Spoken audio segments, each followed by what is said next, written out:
तुम्हारा जीवन तुम्हारे लिए प्रथम है, या तो अपने जीवन के अंदर जो तुम करते हो वो तुम्हारे लिए प्रथम है। आग, चूल्हे में आग होती है, स्टोव है या आग है, और उसके ऊपर तवा रखा जाता है या पतीला रखा जाता है, परंतु उसका एक क्रम है। आग नीचे होनी चाहिए, नहीं?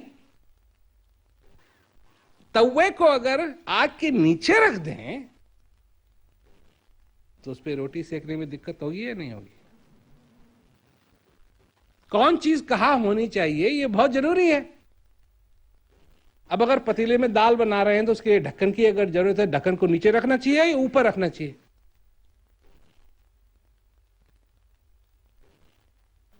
नीचे रखेंगे तो फायदा क्या है? ऊपर रखेंगे तो वो कुछ काम करेगा।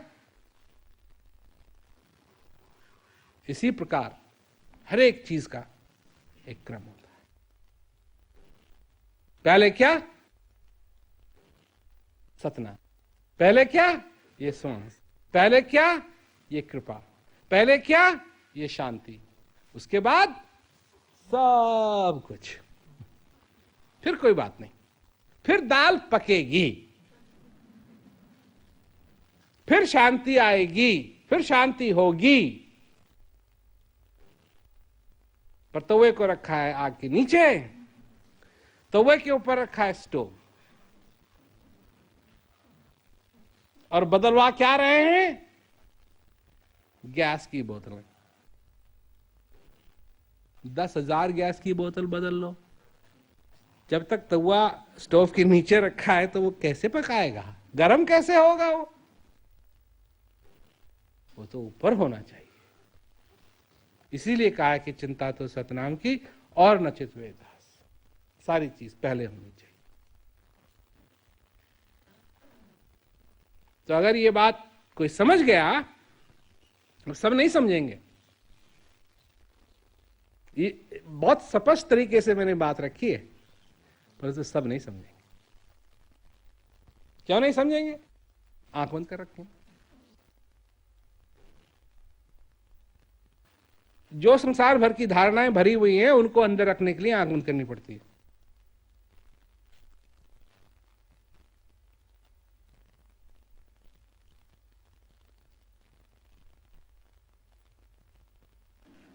अंदर की आंखें खोलनी पड़ेंगी,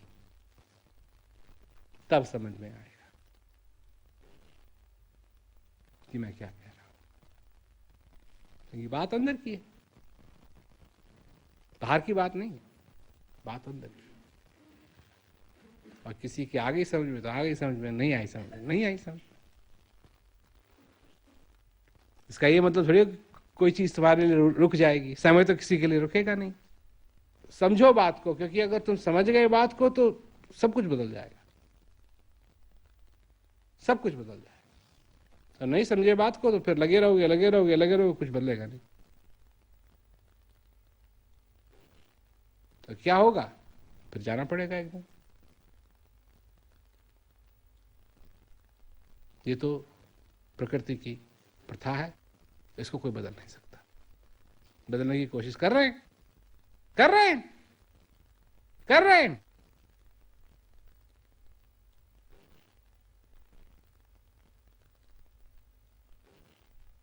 अमेरिका में, विदेश में वो क्रायोजेनिक्स लगा रखा है कि जब आदमी मर जाता है तो उसको एकदम फ्रीज कर देते हैं।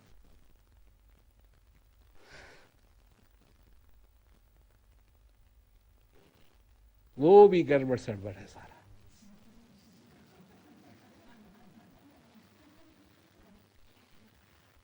कोई नहीं, प्रकृति के कानून से कोई ऊपर नहीं। बात को समझो,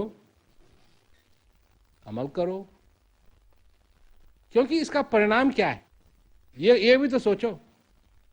अगर कोई करे ना, जैसे कहा कि चिंता तो सतनाम की और न चित वेदास, तो अगर कोई सतनाम की चिंता करे और कोई चिंता न करे, इसका परिणाम क्या होगा? इसका परिणाम है शांति, इसका परिणाम है आनंद, इसका परिणाम है मुक्ति। सारी जंजीरें कट जाएं। इसका परिणाम है कि आदमी मनुष्य मनुष्य बन जाता। इसका परिणाम है कि फिर तुमको डर में, भय में नहीं रहना पड़ेगा।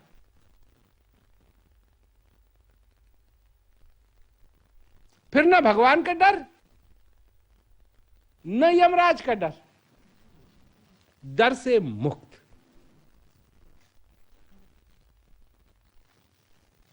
मुक्ति चाहिए तुमको? हैं? पहले भी मुक्ति मांगते थे ना, पर ये कभी सोचा किस चीज से मुक्ति मांग रहे हैं?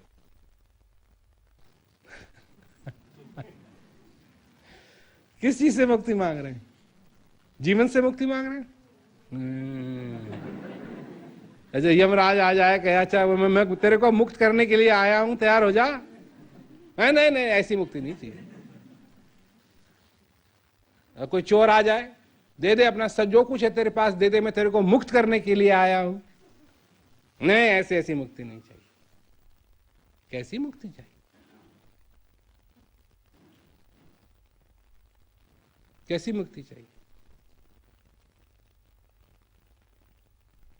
क्या सताता है तुमको? जब मनुष्य के लिए जीने का भी डर है और मरने का भी डर है, तो वो तो गया। जीने का भी डर, मरने का भी डर। जीने में उसको दुख सताता है और मरने के लिए वो तैयार नहीं है। वो तो ना घर का रहा ना घाट का रहा। परंतु जब चिंता सिर्फ सतनाम की होने लगती है, तो शांति अपने आप आकर के मनुष्य के हृदय में नाचने लगती है। अब फिर उसको किसी चीज का डर नहीं, किसी चीज का डर नहीं। और यही बात सबसे जरूरी है। सभी लोगों को मेरा दुआ से